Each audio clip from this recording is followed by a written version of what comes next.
বিসমিল্লাহির রহমানির রহিম। আসসালামু আলাইকুম। Hi guys, welcome to my blogging channel. তো বন্ধুরা, তোমাদের সাথে আজকে বাই মাছের একটি রেসিপি শেয়ার করব। এখানে নদীর বাই মাছ নিয়ে এসেছে। তো শুধু বাই মাছ নাই, এটার সঙ্গে কিছু টাকি মাছ ছিল আর একটা ছোট বোয়ালও ছিল।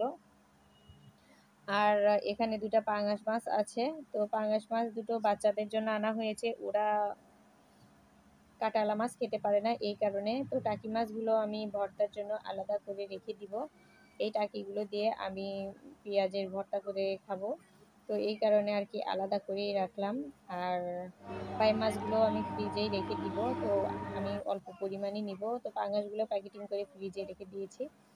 আর এখানে অল্পই একটু বাই মাছ নিয়েছি, কারণ এত মাছ একবারে রান্না করে খাওয়ার লোক নেই, আমরা অল্পই কজন লোক, আর বাচ্চারা পাঙাশ খাবে, তো যে কারণে অল্পই নিয়েছি। তো এখানে কড়াইয়ে পেঁয়াজ দিয়ে নিলাম, পেঁয়াজ কুচি দিয়ে একটু নাড়াচাড়া করে নিব। তারপরে দিয়ে দিচ্ছি দুটো তেজপাতা দিয়ে আমি একটু পানি দিলাম। তো পানি দিয়ে সব মশলাগুলো এখন কষানোর জন্য দিয়ে দিব। এখানে রসুন বাটা, পেঁয়াজ বাটা, জিরা বাটা ও কাঁচামরিচ বাটা, সব মশলাগুলো আমি হাতে বেটে নিয়েছি আজকে।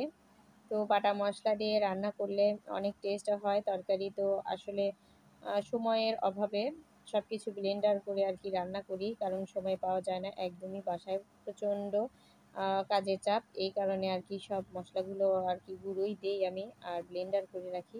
তো এখানে সব মশলাগুলো দিয়ে দিলাম, মরিচ গুঁড়া, হলুদ গুঁড়া, ধনিয়া গুঁড়া, টালা জিরা গুঁড়া। তো দিয়ে নাড়াচাড়া করে মশলাটাকে ভালোভাবে কষিয়ে নিব। তো দেখতেই পাচ্ছেন মশলাটা কষানো কিন্তু হয়ে এসেছে, একদম উপর দিয়ে তেলটা উঠে এসেছে। তো মশলা এই পর্যায়ে আর কাঁচা নেই। তো এর মধ্যেই আমি দিয়ে দিব বাই মাছ। তো নদীর এই বাই মাছটা এত মজা খেতে, কোন এলাকায় এই মাছকে কি বলে ডাকে আমাদের জানা নেই। তো আমাদের এলাকায় এটাকে বাই মাছ বলে। তো মাছটা আমার কষানো প্রায় হয়ে এসেছে, তো এখন একটু পানি দিয়ে নিচ্ছি। তো পানিটা দিয়ে একদম বলক উঠিয়ে একদম ঝোলটাকে একদম শুকিয়ে নিব। দেখতে পাচ্ছেন বন্ধুরা, তরকারিটা প্রায় হয়ে এসেছে, আমি নামিয়ে নিব।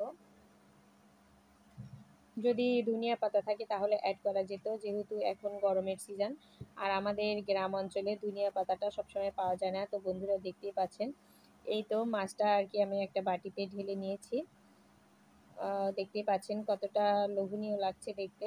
তো এই মাছটা খেতেও অসাধারণ, আমার তো অনেক প্রিয় একটা মাছ। যদি আমার ভিডিওটি ভালো লাগে তাহলে আমার চ্যানেলটিকে সাবস্ক্রাইব করে দিয়ে একটি লাইক দিয়ে যাবেন। আর কীরকম হলো ভিডিওটা, ভুল ত্রুটি হলে ক্ষমা করে দিয়েন। আর যদি ভালো লাগে তাহলে অবশ্যই কমেন্ট করে জানাবেন। সবাই ভালো থাকবেন। আল্লাহ হাফেজ।